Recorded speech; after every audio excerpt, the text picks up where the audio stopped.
ಪವಿತ್ರ ಗೌಡಗೆ ಅಶ್ಲೀಲ ಮೆಸೇಜ್ ಕಳಿಸಿದ್ದ ಅನ್ನೋ ಕಾರಣಕ್ಕೆ ಆತ ಕೊಲೆಗೆ ಆಗಿದ್ದಾನೆ. ಈ ಕೊಲೆ ಪ್ರಕರಣದಲ್ಲಿ ನಟ ದರ್ಶನ್ ಹಾಗೆ ಸಹಚರರು ಜೈಲು ಪಾಲಾಗಿದ್ದಾರೆ.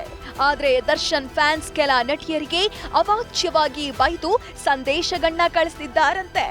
ಈ ಬಗ್ಗೆ ಬಿಗ್ ಬಾಸ್ ಸ್ಪರ್ಧಿ ಸೋನು ಗೌಡ ಮಾತನಾಡಿದ್ದಾರೆ.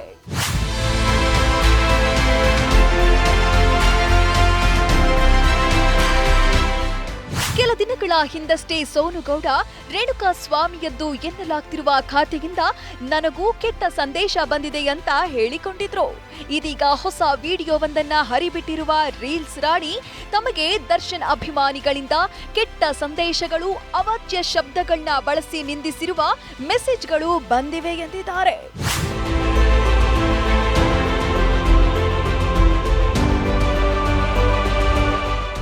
ಯೂಟ್ಯೂಬ್, ಇನ್ಸ್ಟಾಗ್ರಾಮ್, ಫೇಸ್ಬುಕ್ನಲ್ಲಿ ತುಂಬಾ ಬ್ಯಾಡ್ ಕಮೆಂಟ್ಸ್ ಹಾಕ್ತಿದ್ದಾರೆ. ಡಿ ಬಾಸ್ ದರ್ಶನ್ ಪರವಾಗಿ ಮಾತನಾಡಿಲ್ಲ ಅಂತ ಒತ್ತಾಯಿಸ್ತಿದ್ದಾರೆ. ನಾವಿನ್ನೂ ಚಿಕ್ಕೋರು, ಅವರ ಬಗ್ಗೆ ಮಾತನಾಡುವಷ್ಟು ನಾವಿನ್ನೂ ಬೆಳೆದಿಲ್ಲ. ನಾವು ಯಾರಿಗಾದ್ರೂ ಒಮ್ಮೆ ಅಭಿಮಾನಿಯಾದ್ರೆ ಸಾಯುವವರೆಗೆ ಅಭಿಮಾನಿಯಾಗಿಯೇ ಇರ್ತೇವೆ. ಯಾರೇ ತಪ್ಪು ಮಾಡಿರ್ಲಿ ಅವರಿಗೆ ಶಿಕ್ಷೆ ಆಗೇ ಆಗುತ್ತೆ ಅಂತ ಸೋನು ಶ್ರೀನಿವಾಸ್ ಗೌಡ ಹೇಳಿದ್ದಾರೆ. ತುಂಬಾ ಬ್ಯಾಡ್ ಕಾಮೆಂಟ್ಸ್ ಇನ್ಸ್ಟಾಗ್ರಾಮ್, ಯೂಟ್ಯೂಬ್ ಅಲ್ಲಿ ನಿಮ್ ಡಿ ಬಾಸ್ ಬಗ್ಗೆ ಏನು ಮಾತಾಡಿಲ್ಲ, ನಿಮ್ ಡಿ ಬಾಸ್ ಬಗ್ಗೆ ಏನು ಮಾತಾಡಿಲ್ಲ ಅಂತ. ಗುರು, ನಾವೆಲ್ಲ ಇನ್ನ ಚಿಕ್ಕವರು, ನಾವು ಮಾತಾಡುವಷ್ಟು ಇನ್ನ ಬೆಳೆದಿಲ್ಲ. ನಾವು ಒಂದ್ಸಲ ಅವ್ರಿಗೆ ಫ್ಯಾನ್ ಅಂತ ಆದ್ರೆ ಸಾಯೋವರೆಗೂ ಅದು ಫ್ಯಾನೇನೆ.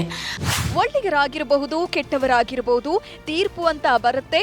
ಅಲ್ಲಿವರೆಗೆ ಕಾಯೋಣ. ಅಲ್ಲಿ ತನಕ ದಯವಿಟ್ಟು ಕಾಯಿರಿ. ನಮಗೆ ಯಾವುದೇ ತರ ಕೆಟ್ಟ ಸಂದೇಶಗಳನ್ನ, ಕಮೆಂಟ್ಸ್ಗಳನ್ನ ಮಾಡಬೇಡಿ ಅಂತ ರೀಲ್ಸ್ ಸುಂದರಿ ಮನವಿ ಮಾಡಿದ್ದಾರೆ. ಇನ್ನು ಕೆಟ್ಟ ಮೆಸೇಜ್ ಕಾರಣಕ್ಕೆ ದರ್ಶನ್ ಎಂಡ್ ಗ್ಯಾಂಗ್ ರೇಣುಕಾ ಸ್ವಾಮಿ ಮೇಲೆ ಹಲ್ಲೆ ನಡೆಸಿರುವ ಆರೋಪ ಇದ್ರು ದರ್ಶನ್ ಫ್ಯಾನ್ಸ್ ಈ ರೀತಿ ಕೆಟ್ಟ ಸಂದೇಶ ಕಳಿಸೋದು ಎಷ್ಟರ ಮಟ್ಟಿಗೆ ಸರಿ ಅನ್ನೋ ಪ್ರಶ್ನೆ ಮೂಡಿದೆ. ತಪ್ಪು ಯಾರೇ ಮಾಡಿದ್ರು ಶಿಕ್ಷೆ ಆಗೇ ಆಗುತ್ತೆ.